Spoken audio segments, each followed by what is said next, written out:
Morning दोस्तों, आज हम ग्लोब पर चर्चा करेंगे और ग्लोब में भी सभी कॉन्टिनेंट के लोकेशन और महत्वपूर्ण तथ्यों पर बात करेंगे।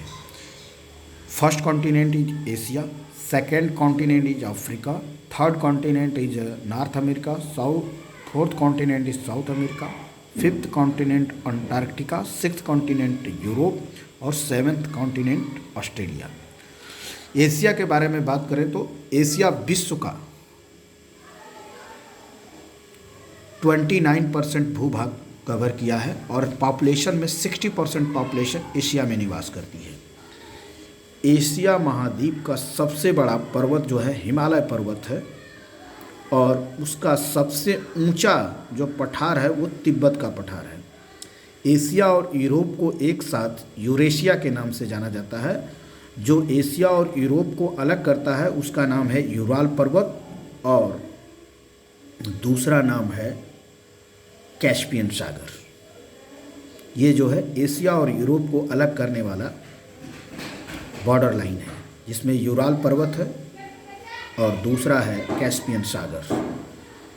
अब हम अफ्रीका महाद्वीप के बारे में बात करें तो अफ्रीका महाद्वीप का सबसे महत्वपूर्ण दो पर्वत हैं। एक तो एटलस पर्वत है, वो नॉर्थ में है साउथ अमेरिका के, और दूसरा जो है ड्रैकेंसबर्ग पर्वत है जो साउथ पार्ट में है, जिसका लोकेशन साउथ अफ्रीका कंट्री में भी बिलोंग है। यहाँ की सबसे महत्वपूर्ण नदी है नील नदी, जो विश्व की सबसे लंबी नदी है, और यहाँ का मरुस्थल सबसे बड़ा मरुस्थल जो है ध्रुवीय क्षेत्र को छोड़कर वो सहारा मरुस्थल है। इसके बाद हम नॉर्थ अमेरिका में जाएं तो नॉर्थ अमेरिका का दो महत्वपूर्ण जो है उसके लोकेशन को देखिए। दो महत्वपूर्ण है रॉकी पर्वत पश्चिमी भाग में अरब पूर्वी भाग में, और पश्चिमी भाग में अरब पूर्वी भाग में रॉकी पर्वत और पश्चिमी भाग में एप्लेशियंस पर्वत। यदि दक्षिण अमेरिका की बात करें तो सबसे महत्वपूर्ण पर्वत है एंडीज पर्वत, जो विश्व का सबसे लंबा पर्वत है, जो उत्तर से दक्षिण तक फैला हुआ है एंडीज पर्वत। और दक्षिण अमेरिका की सबसे महत्वपूर्ण नदी का नाम है अमेजन नदी। अब यहाँ पर देखिए तीन रेखाएं, मकर रेखा, विषुवत रेखा और कर्क रेखा का लोकेशन देखिए।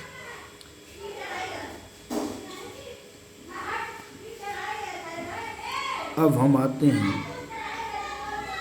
यूरोप पर। यूरोप का सबसे महत्वपूर्ण पर्वत है आल्प्स पर्वत, और आल्प्स पर्वत के नीचे ही यूरोप में भूमध्य सागर है, जो यूरोप के दक्षिण स्थित है। और यही भूमध्य सागर जो है यूरोप और अफ्रीका को अलग करता है। इसके यूरोप के ऊपर आर्कटिक महासागर। अब हम आते हैं ऑस्ट्रेलिया। ऑस्ट्रेलिया एशिया और अफ्रीका के बीच के सागर को हिंद महासागर कहा जाता है, और यह हिंद महासागर भारत के नाम पर ही पड़ा है। ऑस्ट्रेलिया महाद्वीप को देखें तो इसकी सबसे बड़ी रेंज है ग्रेट डिवाइडिंग रेंज, और यहाँ के सबसे महत्वपूर्ण जो है डिजर्ट है उसे ग्रेट सैंडी डिजर्ट के नाम से जाना जाता है। और दक्षिण अमेरिका के पूर्वी भाग में प्रशांत महासागर स्थित है, और अंटार्कटिका ये जो है बर्फ़ से घिरा हुआ कॉन्टिनेंट है। अब इसके बाद यदि हम लोकेशन देखें अफ्रीका, यूरोप और नॉर्थ अमेरिका साउथ अमेरिका के बीच में जो है सागर है उसका नाम है अटलांटिक सागर, और दक्षिण अमेरिका और नॉर्थ अमेरिका के पश्चिमी तट पर है प्रशांत महासागर।